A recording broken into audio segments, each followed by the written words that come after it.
반갑습니다. 육순종 목사입니다.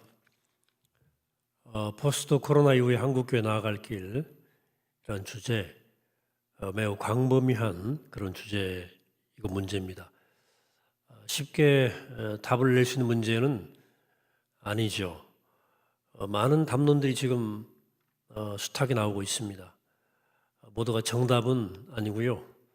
모색하고 예측하고 내다보는 것이죠. 저 역시 이 상황에 대한 정확한 판단과 예측이 좀 쉽지 않지만 그래도 제가 지난 한 학기 동안 총회장으로 섬기면서 만난 코로나 상황, 또 고민도 많이 하고요. 또 창의적 사고를 하기 위해서 많이 기도했고요. 그런 제 경험을 바탕으로 해서 오늘 좀 말씀을 좀 나눴으면 좋겠습니다. 아마 머리를 맞대야 될 것 같아요. 이 문제에 대해서는. 참 경험해보지 못한 상황이라는 것을 사람들이 다 이해하고 있고 또 그렇게 말합니다. 그래서 많은 담론들이 있지만 예측과 전망을 하지만 예측일 뿐이죠. 예측일 뿐입니다. 실제로 많은 그 감염병 전문가들이 봄에 코로나가 확산되면서 또 진정이 되니까 조심하자. 가을 대유행이 아마 올 수 있다는 말을 했어요. 가을 대유행이 오기 전에 8월 달에 이게 재확산이 됐습니다. 그 중심에는 사랑제일교회가 있었고요. 또 광화문 집회가 있었습니다. 돌발 변수죠. 예측하지 못한 일입니다. 그리고 지금 가을 이제 한참 깊어가는데 진정되고 있습니다. 물론 조심스럽긴 하지만 코로나 상황 자체는 다 예측은 예측일 뿐이에요. 그러니까 정확한 답이 있는 것도 아니고요. 그렇습니다. 좀 어려운 복잡한 상황이고요. 그렇지만 그럼에도 불구하고 우리가 함께 대비하고 준비하고 생각해야 할 또 중요한 과제가 우리 가운데 있다고 여겨집니다. 코로나19의 사인이 있습니다. 그것은 멈춰 서라. 그리고 돌아보라. 성찰하는 거죠. 그리고 돌이키라고 하는 것입니다. 사실 인류가 이미 우리 생태계가 자연이 멈추라고 하는 경고를 계속했어요. 무한 욕망의 질주를 멈추라고 하는 사인을 이미 생태계가 오래전에 우리 인류에게 보내왔습니다. 근데 인류가 멈추지 않았죠. 무한 욕망을 무한 긍정해 줬어요. 계속 질주한 겁니다. 결국은 코로나가 우리를 멈춰 서게 한 거죠. 그래서 일각에서는 코로나가 백신이다라는 말도 나왔지 않습니까? 코로나 때문에 이 생태계가 인류가 치유되고 있다, 회복되고 있다는 말이 나왔습니다. 코로나가 백신이다. 이 생태계가 치유되기 위해서는 우리가 많이 성찰하고 돌아봐야 됩니다. 이게 정말로 가능할 것인가 하는 거죠. 낙관적이지는 않습니다. 사람들이 이전으로 돌아가려고 하거든요. 사실 마음 깊은 곳에 그런 생각이 깔려 있습니다. 제가 이제 요즘에 코로나 상황을 보면서 부동산 정책이 물론 실패한 측면도 있지만 부동산이 계속 올라요. 강북도 웬만하면 안 오르는 지역인데요. 최근에 부동산 값이 꽤 올랐습니다. 그리고 주식이 떨어지지 않습니다.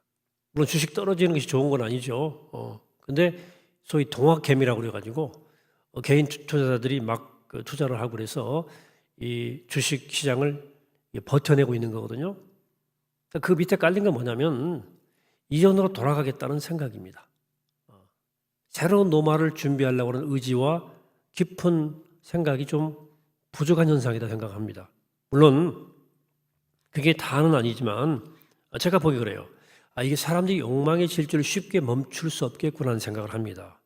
그래서 코로나는 아마 인류와 함께 지리한 싸움을 해갈 거다고 하는 저는 예상을 해보고 있습니다. 아마도 이게 인간의 욕망의 걸음을 쉽게 멈추지 않을 것 같고 이 싸움이 굉장히 지리한 싸움 될 것 같다 예측할 수 있습니다. 빌 게이츠가 코로나를 교정자라고 했어요. 우리 인류의 삶을 아마 이 코로나 때문에 인류가 새롭게 스스로를 돌아보고 교정할 거다. 근데 제가 보기에 인류가 쉽게 교정될 것 같지 않아요. 욕망의 실주를 멈추지 않을 것 같습니다. 저는 그런 의미에서 코로나는 예언자라 이렇게 생각합니다. 예언자. 구약에 예언자의 기능이 있었죠? 예언자가 어떤 일을 합니까? 이스라엘의 죄를 고발했어요. 그들의 죄를 적시했습니다. 그리고 막 꾸중했어요. 경고하고 그리고 나서 더슈바라고 그랬습니다. 돌아오라 그랬어요. 여호와께로 돌아오라. 방향 전환을 요구한 거죠. 가던 걸음을 돌이켜 하나님께로 돌아오라. 이스라엘은 그 방향 전환 요구 앞에 섰던 거예요. 그래서 결단하라고 말한 겁니다. 예언자는 그들의 현실을 보여주고 하나님께 돌아오라고 말하고 그리고 너희들이 결단해라. 이렇게 선포했던 것입니다. 우리도 지금 그 방향 전환의 요구 앞에 서 있는 거예요. 코로나는 우리에게 묻고 있습니다. 너 방향을 돌이키지 않을래? 방향을 돌이켜야 된다. 그래서 우리 이번에 109회 총회 주제도 이런 주제입니다. 죽기로 돌이키사 진리와 사랑으로 살게 하소서라고 하는 그 주제를 우리 109회 총회 주제로 우리가 삼았습니다. 하나님께 돌아가자는 거죠. 돌이키자는 거죠. 실제로 우리 코로나는 우리에게 우리 현실을 보여주었습니다. 교회 현실도 보여준 거예요.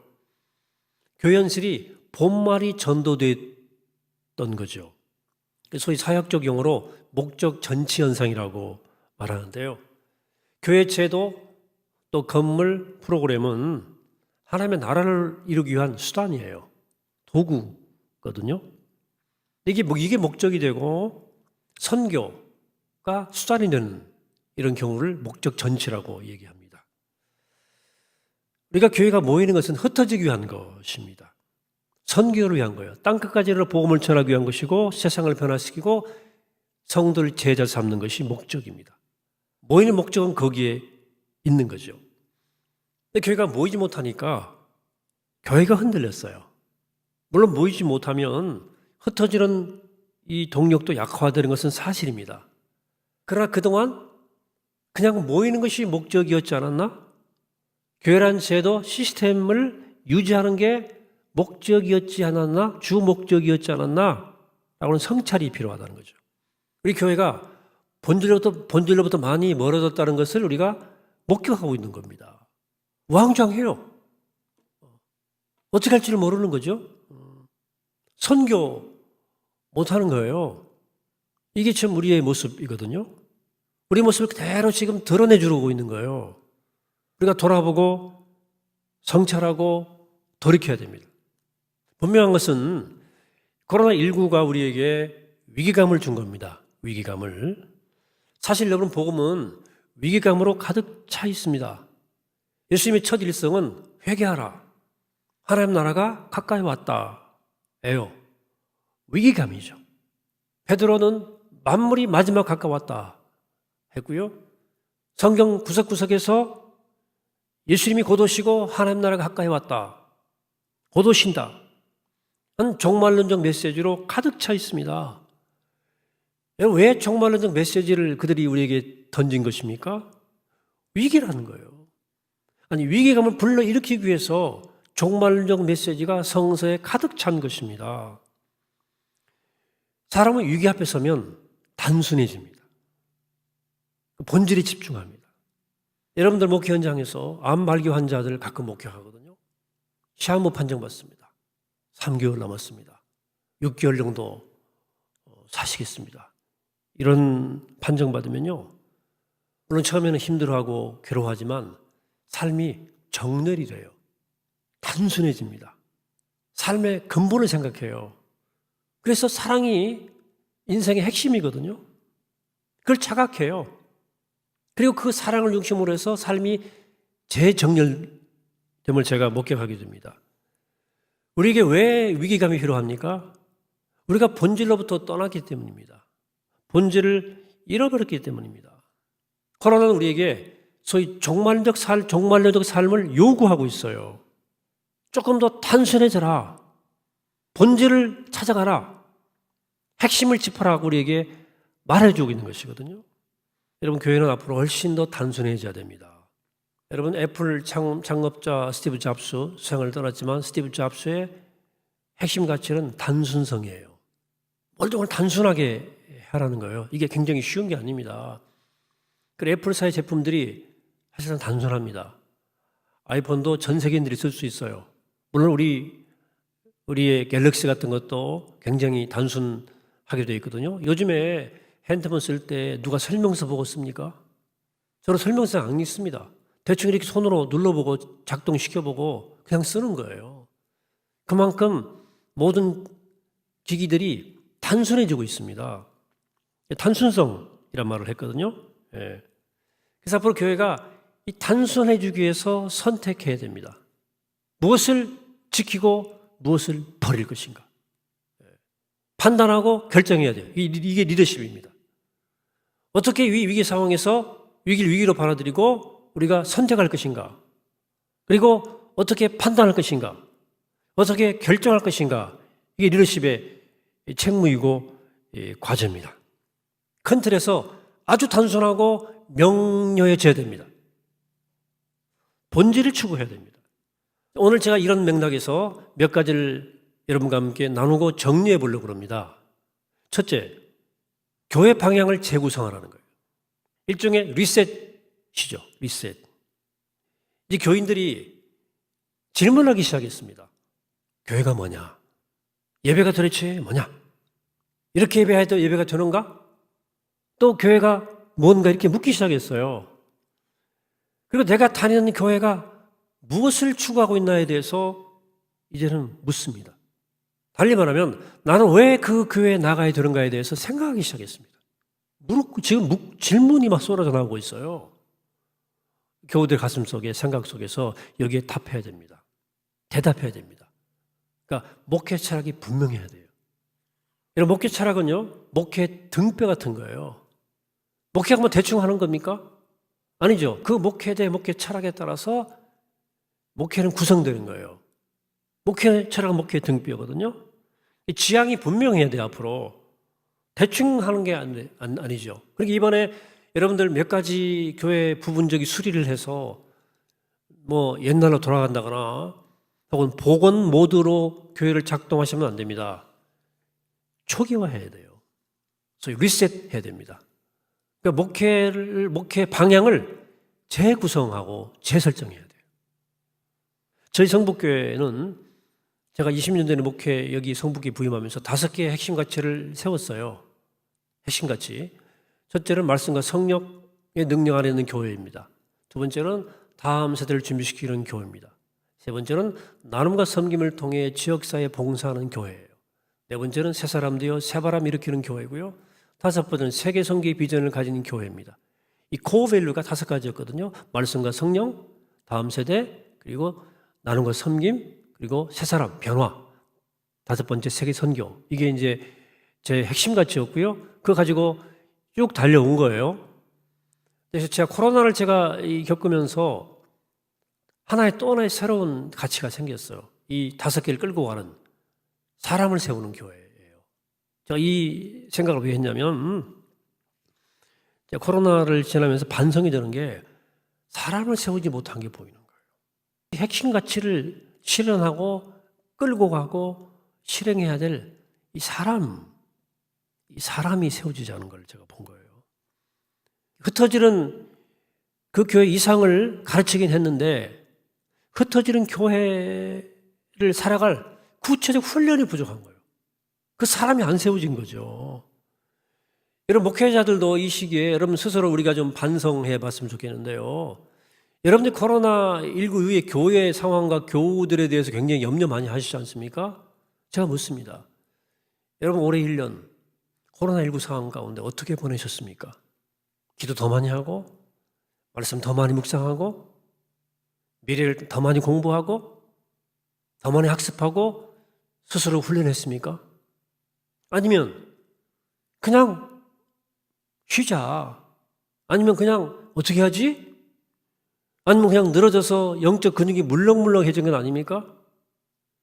코로나19 시기에 여러분들이 살아온 모습 그대로 교우들은 살아가는 거예요. 애늘이 없습니다. 우리가 보낸 것처럼 교우들은 지금 이 시기를 보내고 있는 것입니다. 교우들 걱정할 게 없고 우리 걱정해야 될 거라 그 말이에요.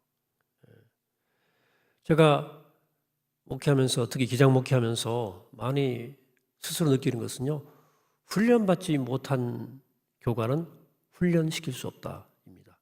그러니까 교관이 훈련 받아본 적이 없는 거예요. 그러니까 훈련이 안 되는 겁니다. 훈련을 못 시키는 거예요. 그래서 우리가 사람을 세워야 될 텐데, 우리 총회, 우리 교육이나 총회, 또 목회 지원하는 곳, 또 신학교육을 담당한 이런 것들, 또 우리 목회신학연구소 등 우리 교단의 에너지가 이 목회자를 세우는 일에 집중해야 됩니다. 훈련해야 돼요. 스스로 훈련의 기회를 만들고 또 교단이 훈련된 목회자를 세워야 됩니다. 훈련받지 못하는 교관 절대로 훈련되지 않고는 훈련시킬 수 없어요. 실패합니다. 코로나19 이후를 헤쳐가기에 우리의 근육이 너무나 물렁물렁하다. 멈춰서서 돌아보고 여러분 교회의 방향을 재구성하십시오. 재설정하십시오. 근본적으로 성찰해야 됩니다. 우리 모든 목회적 지향과 방향을 초기화시켜서 리셋하시기를 바랍니다. 두 번째, 공동체를 세우라는 것입니다.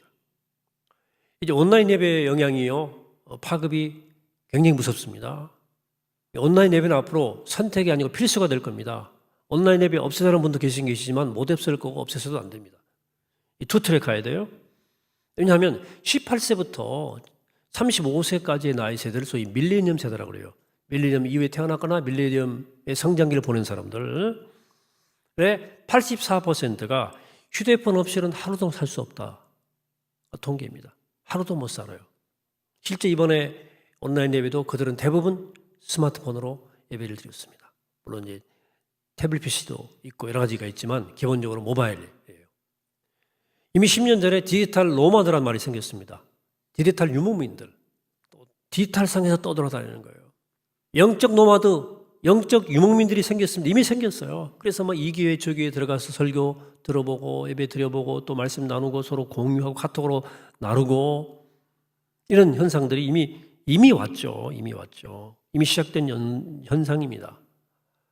영적 정보를 다양한 루트를 통해서 제공받고 유통을 해요. 저도 이제 최근 유튜브를 많이 해보니까 이게 알고리즘이 작동이 돼가지고 제가 뭘 보면 계속해서 연동돼서 그 영상물들이 떠요. 제 관심사를 알아서 비슷한 쪽으로 계속 연결시켜 주더라고요. 어쨌든 제가 다양한 콘텐츠를 지금 경험하고 있어요. 영적 유목민 시대입니다. 영적으로 돌아다녀요, 그냥 다.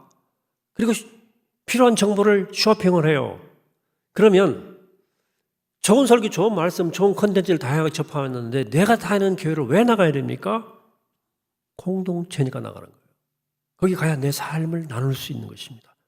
거기 가야 나를 아는 사람이 있고 거기 가야 나의 가족이 있어요. 패밀리예요. 패밀리. 여러분 코로나 기간 동안에 가족은 다 만나거든요. 저도 형님, 누님 다 만났습니다. 자가집 식구들 다 만났습니다. 그러니까 가족은 만나는 거거든요. 조심만 하지만 다 밥 먹고 어울리고 살았어요. 가족이니까. 저희 교회도 보면 만날 사람은 다 만납니다. 왜? 보고 싶은 거죠. 보고 싶은 거예요. 가족이니까. 공동체니까. 저는 이번에 코로나 상황에서 교회를 향한 집합명령, 금지명령 가운데 교회 내 소모임 금지란 말이 정말 가슴 아팠어요. 소모임 금지. 그게 진짜 가족이거든요. 소모임이. 목장 같은 것들이, 또래 모임 같은 것들이 가족을 만나지 말라는 거예요. 우리가 믿음을 나눈, 십자가 사랑을 나눈 영적 가족 아닙니까? 근데 가족 만나지 말라는 거예요. 너 부모한테 가지 말아라. 이런 거 아닙니까? 물론 우리 명절 추석 때도 서로 권고하긴 했죠. 조심하라고. 그러니까 저는 그 말이 가족을 만나지 말라는 말로 들렸어요. 실제로 살아있는 소그룹도 제가 다른 교회도 보고 다른 교단도 보고 이렇게 교회도 보지만 정말 살아있는 소그룹들은요 그렇게 만나고 싶어요. 그리고 어떤 방법을 통해서라도 만납니다. 카페에서 만나든 공원에서 만나든 거리 두고라도 만나야 돼요.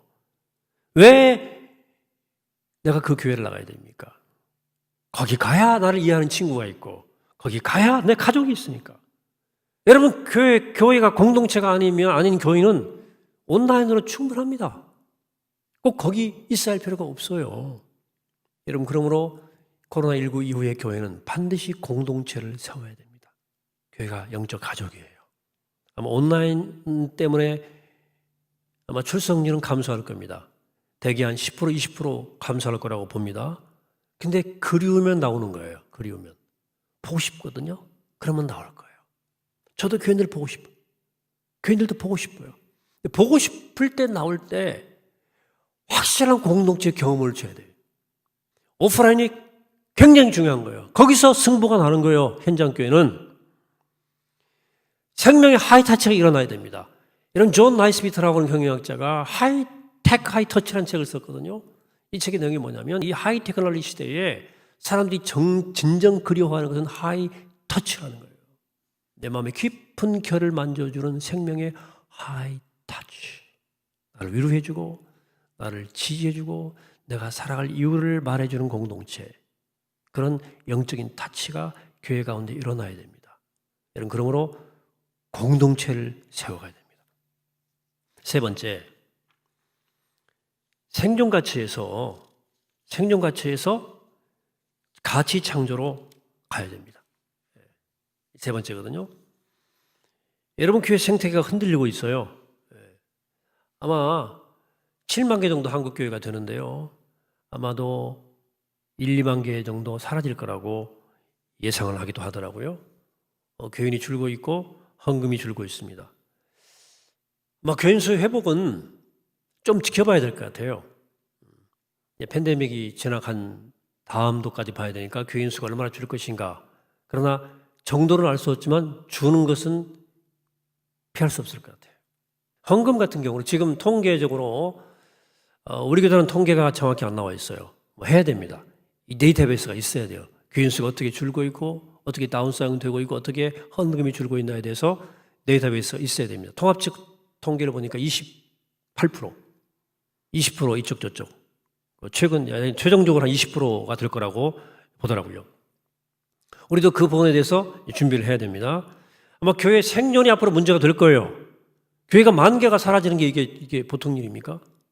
그러나 그래도 절대로 생존 모드로 가시면 안 됩니다.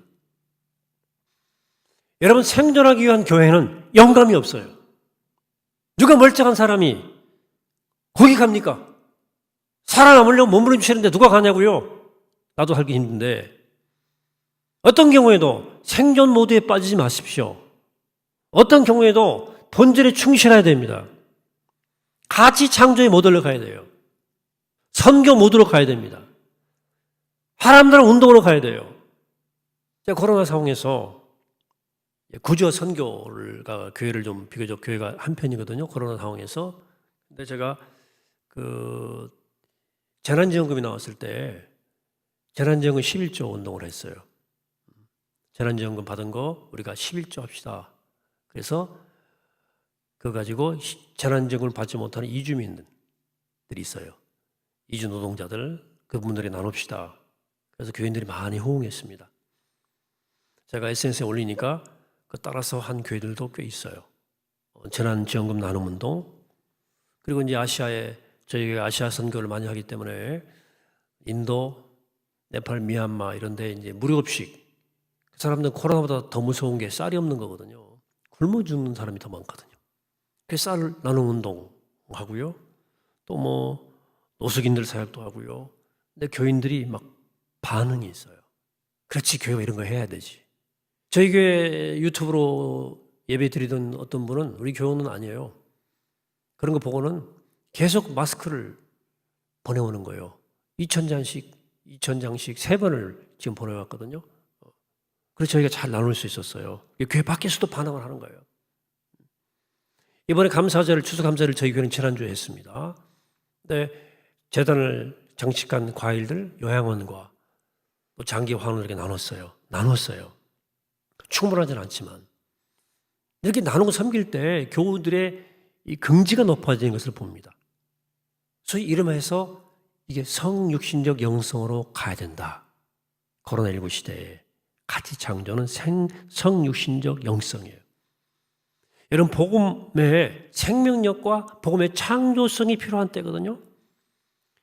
언제 생명이 나오느냐? 복음의 생명. 언제 복음의 창의력이 나오느냐? 사랑할 때예요. 이웃의 아픔에 아파할 때, 아픔에 동참할 때예요. 그리스도의 모습으로 살아가려고 할 때, 그때 창조적 아이디어가 나오고 창조적 에너지가 나오는 거예요. 여러분, 복음의 생명력, 복음의 창조력, 이 복음 안에 있어요. 복음대로 살려고 할 때, 하나님 나라를 구현하려고 할 때, 이웃과 함께 나누고 그들의 고통에 함께 동참할 때, 그때 아이디어가 나오는 거예요. 그때 에너지가 솟구쳐 오르는 겁니다. 여러분, 그러므로 생존하려고 몸부림치지 말고 새로운 가치를 창조하려고, 사랑하려고 몸부림쳤으면 좋겠습니다. 이번 코로나 상황에서 대부분의 건강한 교회들은 이 길로 갔어요. 제가 가는 교회들도 공감 소비 운동하고요. 지역사회 이 재래시장 살리기 위해서 교인들이 다 나가서 공감 소비하고, 또 의료진들, 또 방역진들 간호사 찾아가서 위로하고, 또 노숙인들 가서 섬기고, 이런 것들 다 그렇게 갔어요. 심지어는 교회 팔아가지고 나눠준 교회도 있잖아요. 감동을 주잖아요. 이게 잘 안 되면 의도적으로 앞으로 여러분들 의도적으로라도 구체적 이웃의 아픔에 귀를 기울여야 됩니다. 누가 우리 곁에 오는 사람이 없나? 누가 우리 곁에 고통하는 사람이 없나? 의도적으로 귀를 기울이고 그들 곁에 서서 살아가야 됩니다. 여러분, 제가 코로나 수칙 하나를 드릴게요. 그럼 어떻게 하는 거냐? 구체적으로 지갑을 열어라요. 어려워서 그런지 어려운 집안일수록 지갑을 더 닫는 경향이 있습니다. 미래가 불확실하니까. 제가 코로나 때 총회장하면서 코로나 구호원금을 요청을 했거든요. 잘 안 거치더라고요. 그만큼 총회가 신뢰가 없나 하는 생각도 했습니다만은, 그래서 제가 급히 생보위원회, 생활보장위원회에 부탁을 드려서 기금이 좀 있거든요. 그거 합시다. 당 감사하기 위원장님과 위원들이 동의해 주셔가지고 긴급하게 우리 생보기금을 헐어서 한 2억 5천에서 3억 가까이를 나눴어요. 그리고 이제 총회 구원금은 약 한 1억 정도 남짓 들어왔습니다. 분당 우리 교회, 개교회가 7, 80억을 먹으면서 7, 80억을 먹으면서 나눴어요. 제가 다른 교단들을 쭉 봤잖아요. 제가 그때 느낌이 있어요. 아, 우리 교단이 참 어렵고 가난한 교단인 건 사실이지만 어려운 집안이 어려울 때 더 호주머니를 잠그는구나, 위축되는구나 하는 생각을 솔직히 했습니다. 우리가 살기 위해서는 모두가 살아야 돼요. 지갑을 열어야 됩니다. 지갑을 열어야 돼요. 생존 모드로 가지 마세요. 가치 창조의 모드로 가시고요. 그리고 사랑과 섬김으로 교회는 가야 돼요. 본질로 돌아가야 되는 거거든요. 네 번째입니다. 다음 세대에 집중해라. 제가 이 코로나19 상황에서 가장 예측이 안 되는 부분이 여기에요. 일반 교인들의 상황은요, 약간 예측되는 부분이 있어요. 저 사람 어떻게 지금 코로나 상황을 지낼 것이다. 또 코로나가 지나고 난 다음에 어떤 교회에 어떤 영향이 올 것이다. 그래서 대충 맥이 짚어지는 부분이 있습니다만은 그것도 불확실하죠. 그러나 어린이 청소년들이 겪는 이 시기에 겪는 어떤 상황이고 어떤 느낌이고 어떤 생각을 가지게 될까에 대해서는 제가 예측이 안 됩니다. 앞으로 교회학교 미래에 대해서 제가 솔직히 예측이 잘 안 됩니다. 코로나 상황 가운데 한 청년이 와서 목사님 저 군대 갑니다. 엄마랑 와서 기도받고 갔거든요. 예배 드린 게 아니에요. 그냥 기도 와서 받고 갔어요. 물론 이 예배당에 와서 기도를 받았어요. 군대를 갔는데 군대에서 너 군대 오기 전에 다녀온 데 쭉 얘기해봐. 교회를 말하니까 2주간 격리예요. 따로 이렇게 고위험군 갔다 온 사람들은 따로 모여서 2주간 따로 교육을 하는 거예요. 그렇게 격려 대상이 된 겁니다. 그런 시대예요.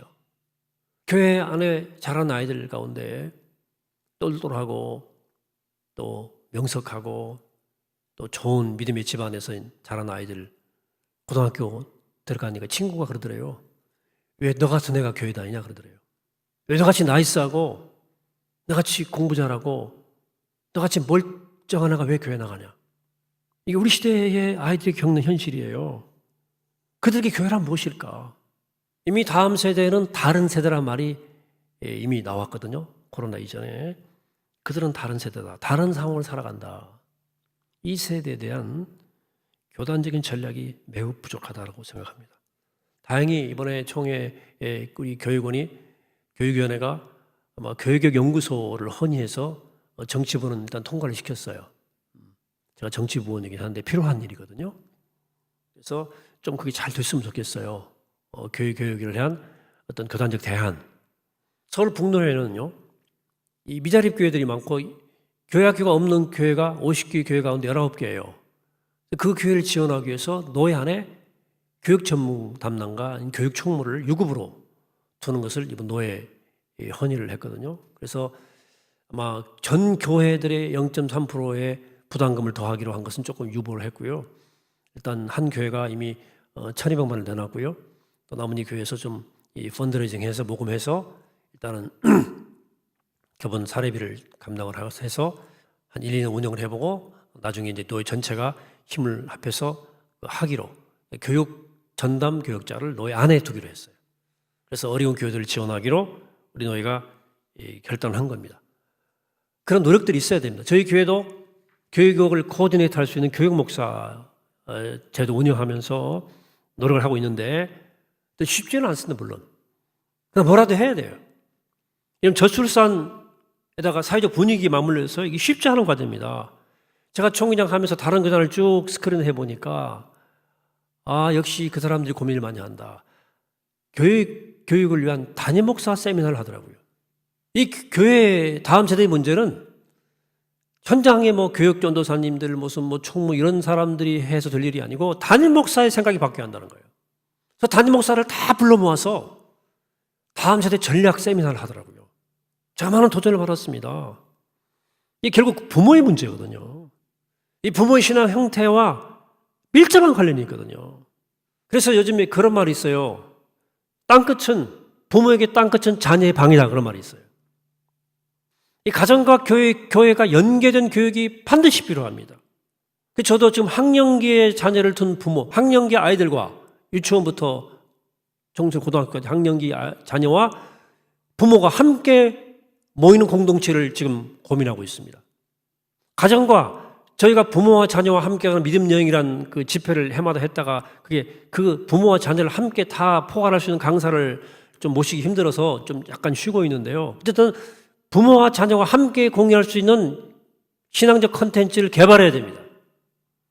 부모와 자녀와 함께 할 수 있는 어떤 그런 믿음의 어떤 그런 교육의 구조를 만들어내야 돼요. 컨텐츠가 나와야 돼요. 부모를 잡아야 돼요. 결국은 자녀 교육 문제는 부모의 문제예요. 물론 답이 없어요. 쉽지 않습니다. 근데 뭐라도 해야 됩니다. 우리가 자녀를 입히고 먹이고 교육시키기 위해서 뭐라도 하지 않습니까? 교회도 뭐라도 해야 돼요. 저는 그래서 개인적으로 충격요법도 생각을 했어요. 그래서 제가 만지작거리게 내년에 교회 표를 어린이를 사랑하는 교회로 할까라고 생각을 했어요. 생각을 하고 있는데 현실은 가능할지는 모르겠습니다. 제가 그런 생각이 자꾸 인큐베이팅이 되더라고요. 온라인 역량이 집중되어야 세대입니다. 이 세대 때문에 온라인을 강화시켜야 되는 거예요. 유튜브를 통해서 모든 정보를 그 세대는 흡수하거든요. 어쨌든 그 정도 합시다. 마지막 5번째, 존재론적 물음에 응답하라는 거예요. 종의 주도가 주제에서 보듯이 주께로 돌이키사 라고 말하지 않습니까? 진리와 사랑으로 살게 하소서. 돌이킴의 방향이 주께로라고 그랬어요. 주께로. 결국은 하나님께로 돌아가는 거예요. 창조 질서 회복. 하나님 원래 디자인한, 하나님 원래 구상, 그 계획으로 돌아가자는 거예요. 여러분, 포스트 모던 시대가 되면서, 모던 시대를 지나 포스트 모던이 되면서 그 이후 시대에 대해서 많은 사람들이 예측했습니다. 종교의 기능이 약화될 거다. 인류가 깨어났기 때문에. 웬걸? 예상이 빗나갔습니다. 포스트 모던에 들어서면서 사람들이 존재론적 물음을 하기 시작하는 거예요. 이렇게 잘 먹고 잘 사는데 내가 왜 살지? 살아야 되나? 이런 물음이 생기는 거예요. 자살이 많아지는 거예요. 무엇을 왜 살아야 되나? 이 존재론적 물음을 종교에 던지기 시작한 거예요. 구도적 물음이죠. 개신교가 여기에 젬병이에요. 개신교인들은 구도자의 모습을 볼 수가 없어요, 사람들이. 개신교인들은 구도자가 아니에요. 그냥 정답을 알고 그들만의 리그를 살아가는 사람들로 보여지는 거예요. 현대인들에게는 다양한 존재론적 물음이 있습니다. 그래서 법정의 무소유가 얼마나 많이 읽혔습니까? 요즘에 법륜 스님, 해민 이런 사람들, 이 사람들이 왜 그 사람들에게 쏠리는 거죠? 그들이 존재론적 물음 앞에 준비되어 있는 거예요. 우리 개신교도 우리가 아는 우리 창박교회 김기성 목사 같은 분들 잘잘법 통해서 수십만이 그 잘잘법 보지 않습니까? 그 다음에 요즘에 최근에 이재철 목사 같은 분들 또 그 전부터 왜 그분들이 현대인들에게 관심을 끄는 거예요? 존재론적 물음이 준비되어 있는 거예요. 준비해야 됩니다. 이번에 코로나 때 기장이 선제적 대응을 했다고 볼 수 있어요. 일찍 예배 안 드리고 온라인 예배 드린 교회도 많고 방역도 잘 지켰고 단 한 번도 감염이 일어나지 않았어요. 확진자가 다양한 교회는 있지만 감염이 절대 일어나지 않았어요. 잘했어요. 저는 정의장으로서 대응 매뉴얼을 만들고 목회서신을 쓰고 하면서 나름 애를 썼고요. 또 우리 교단이 공신력이 좀 올라간 측면도 있습니다. 그러나 사람들이 우리가 공신력이 올라갔고 또 비교적 진보적 교회라고 그래서 그 사람들이 교회를 찾느냐는 별개의 문제예요. 교회는 NGO는 아니거든요. NGO는 아니거든요. 교회는 존재론적 물음을 가진 사람들이 오는 곳이에요, 교회는. 물론 교회가 그런 기능을 해야 되지만 기본적으로 교회는 존재론적 물음을 가지고 사람들이 오는 곳입니다. 그래 존재의 근원으로의 교향이 일어나는 곳이 교회 현장이에요. 사람들은 그렇게 교회를 인식하고 있어요. 종교를. 그리고 우리가 더욱더 신학적 소양, 인문학적 소양을 강화시켜야 돼요. 그 물음에 대해 대답해야 돼요. 제가 코로나를 지나면서 계속 한 얘기가 다운사이징, 다운시프트를 얘기했습니다. 이제는 규모가 줄어들 거다. 준비해야 된다. 속도를 줄여야 된다. 그 다음에 말이 중요해요. 그래도 행복할 수 있습니다. 이게 제가 던진 워딩이에요. 말이에요. 아니, 가난해지면 불행합니까? 다운사이징 하면 불행해집니까? 헌금이 좀 줄면 교회가 불행해지나요? 아니잖아요. 행복할 수 있다. 교인들이요, 초기에 코로나 터지고 온라인 예배드리고 가정 예배드리니까 가정이 회복되기도 했고요. 그다음에 교인들이 상당수가 좋대요. 지금은 조금 이제 보고 싶다고 말을 하긴 하지만 좋았던 이유가 교회가 피곤했었던 거예요. 주일날 가면 일도 많고 주방도 들어가야 되고 마당도 쓸어야 되고 여기저기 봉사하라고 끌어당기죠. 너 교사하라, 목자하라. 또 주중에는 요즘에는 주중에 올 사람이 별로 교인들이 없어요. 다 이제 자기 잡을 가져가지고 자꾸 교인들을 전화에 동원을 해야 돼요. 주중에 뭐 하려면. 그러니까 교인들이 막 피곤했었던 거예요.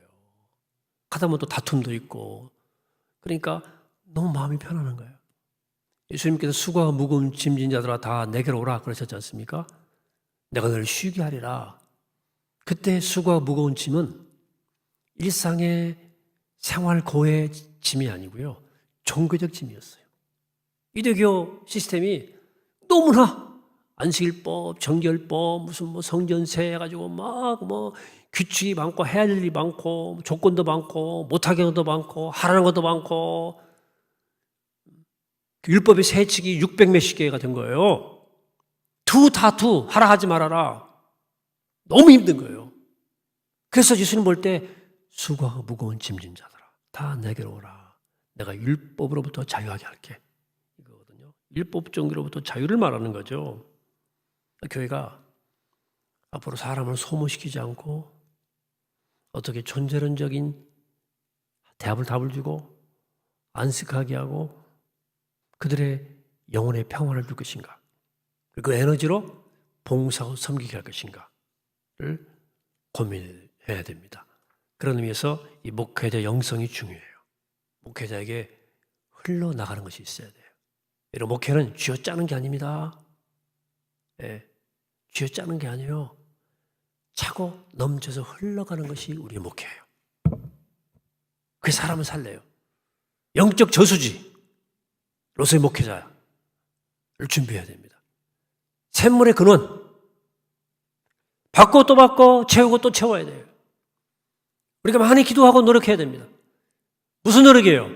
받기 위한 노력. 내 저수지를 은혜로 채우기 위한 노력. 해야 우리 품에서 안식이 나오고 쉼이 나오고 그들이 갈급한 물음에 대한 해답이 나오는 거죠. 다섯 번째는 존재론적 물음에 응답하라는 것입니다. 말씀을 정리하겠어요. 코로나19는 무한 욕망을 무한 긍정한 우리 시대에 대한 하나님의 심판이에요. 그래서 이 심판을 견디려면, 심판을 이겨내려면 문명 비판적 시각을 가지고 세상을 봐야 되고요. 또 더 중요한 것은 문명 비판적인 삶을 살 수 있느냐는 거예요. 잘못 살았기 때문에 코로나가 왔거든요. 상생, 공생하지 않았기 때문에. 그래서 이 코로나를 오게 한 원인이 사라지지 않는 한 코로나는 반복됩니다. 공생, 공존, 상생의 뉴노멀을 새로운 질서를 만들어 가야 되는데요. 아까 말씀드린 지갑을 열고 다운사이징 되고 다운시프트가 돼도 행복한 나눔과 섬김의 길을 가야 돼요. 이 새로운 질서의 천병, 즉 빛과 소금이 되지 못하면 교회는 대책이 없을 겁니다. 내리막길을 계속하게 될 것입니다. 날개 없는 추락을 반복할 것입니다.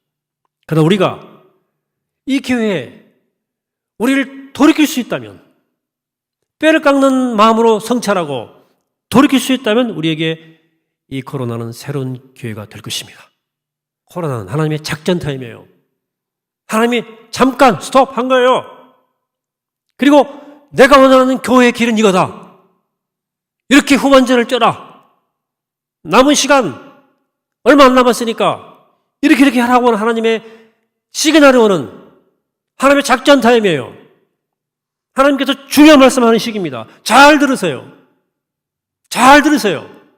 기도하고 깊이 기도하고 성찰하면서 새로운 길을 찾아가는 이 코로나를 위기로 삼는 우리 모두가 되기를 간절히 부탁합니다. 여러분 감사합니다. 들어주셔서 고맙습니다.